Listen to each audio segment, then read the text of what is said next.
اگر تو دروازے سے نکلی اعلیٰ حضرت امام اہل سنت مجدد دین و ملت میرے اعلیٰ حضرت سے کسی نے پوچھا تھا کہ حضرت جی بی بی نعت پڑھ سکتی ہے؟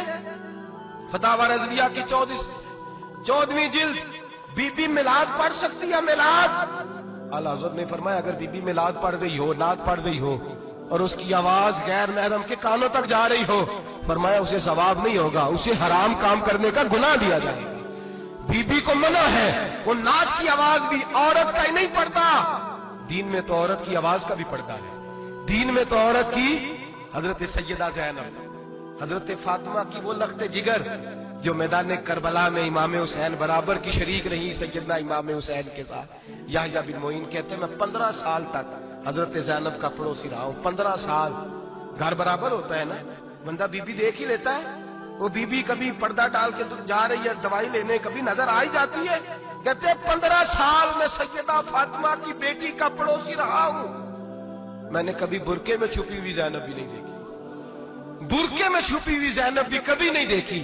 حضرت عبداللہ بن جعفر طیار جناب علی المرتضیٰ کے بھائی تھے، ان کے بیٹے کے ساتھ ان کا نکاح ہوا تھا، بیمار ہو گئی تو حضرت عبداللہ کہنے لگے زینب چل تجھے حکیم کے پاس لے جاؤں، طبیب کے پاس لے جاؤں۔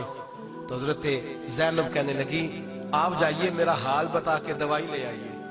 تو حضرت عبداللہ جعفر طیار کہنے لگے شریعت میں گنجائش ہے ڈاکٹر کے پاس جانے، حکیم کے پاس جانے کی گنجائش ہے، تو چلتی کیوں نہیں؟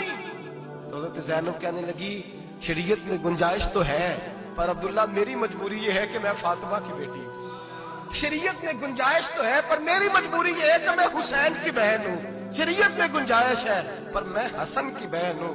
شریعت میں بڑی گنجائش ہے پر لوگ مجھے محمد عربی کی نواسی کہتے ہیں۔ گنجائش تو ہے پر میں نہیں نہ نکل سکتی، اس لیے کہ جتنا کوئی اپنے آپ کو دین کے قریب جانتا ہے اتنا اس کے پیروں میں شریعت کی زنجیریں زیادہ ہوتی ہیں۔ تو جناب سیدنا عبداللہ کہنے لگے اگر تو پردہ کر گئی، اگر تو چلی گئی، فرمانے لگے یہ تو اللہ کی مشیت ہے، تو دوائی لا دے تاکہ میں کھا لوں، اور اگر میں چلی گئی تو میں اپنی ماں سے جا کے کہوں گی کہ اماں ساری تکلیفیں میں نے چھاتی پہ برداشت کی ہیں پر میں نے تیرے پردے پر آنچ نہیں آنے دی۔ میرے بھائی یہ اسوہ نور ہے، یہ اسوہ حسنہ ہے، یہ ہمیں سکھایا جا رہا ہے۔ میرے حبیب کریم کی بیویوں کا یہ حال تھا، بیویوں کا اپنے گھر کے آنگن میں حضرت عائشہ صدیقہ، حضرت سودا جناب حفصہ اپنے سین میں جب بیٹھتی تھی نا تو دیوار کی طرف منہ کر کے بیٹھتی تھی، دیوار کے ساتھ لگ کے دیوار کی طرف۔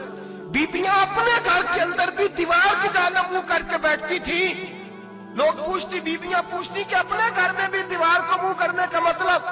کہتی ہو سکتا ہے کچھ چھت پہ چڑھے اچانک نظر پڑے تو ہم چاہتی ہیں پھر بھی ہمارا چہرہ نظر نہ آئے اسے، پھر بھی ہمارا چہرہ نظر، ہم اپنے گھر کے اندر بھی پابند رہتی ہیں کہ ہمارے چہرے نظر نہ آئے۔ خدا را بڑے پیسے زندگی میں لٹائے ہیں، 1000 1500 برقعے پہ بھی خرچ کرو، وہ گھر لے جاؤ، وہ اماں کو بھی دو، بہن کو بھی دو، بیوی کو بھی دو، اس کو کوئی پہن لے، اس لیے کہ جب تو حضرت فاطمہ کے طریقے کا پردہ کرے گی تو تیرے آنگن میں سیدہ زینب کی طرح کی بیٹیاں پیدا ہوں گی، وہ اس سنت پہ چلنے والی بیٹیاں تیرے آنگن میں آئیں گی۔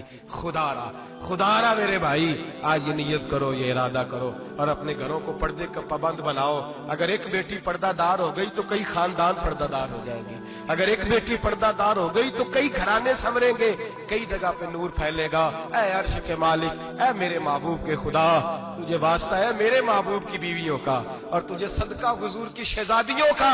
اے اللہ اتنا کرم برسا، اتنی رحمت برسا کہ میرے وطن کی بیٹیاں اور میرے وطن کی مائیں بہنیں بچیاں یہ سمجھ جائیں کہ ہماری نجات صرف حضرت فاطمہ کے برقعے میں ہے، حضرت عائشہ کے پردے میں ہے، سیدہ خدیجہ الکبریٰ کے حجاب میں ہے۔ اللہ کرے یہ سمجھ جائے اور یہ جب بھی سجدہ کریں تجھ سے حیا ہی مانگیں، یہ تجھ سے جب بھی سجدہ کریں یہ تجھ سے اپنے لیے چادر تطہیر اور پردہ تنویر ہی مانگیں۔ اللہ کرے مجھ بے عمل کی منہ سے نکلے ہوئے لفظ کسی کے دل میں تاثیر بن کے اترے اور پھر دنیا کے اندر یہ رواج عام ہو کہ ہر کوئی پردہ کرے، ہر کوئی با پردہ ہو جائے۔ اے اللہ تو تاثیر نازل فرما، اے اللہ تو عمل کی دولت نازل فرما، اے اللہ ہماری بیٹیوں کو عزت کی چادر عطا فرما، ہمیشہ مدحت خیر الانام میں گزرے۔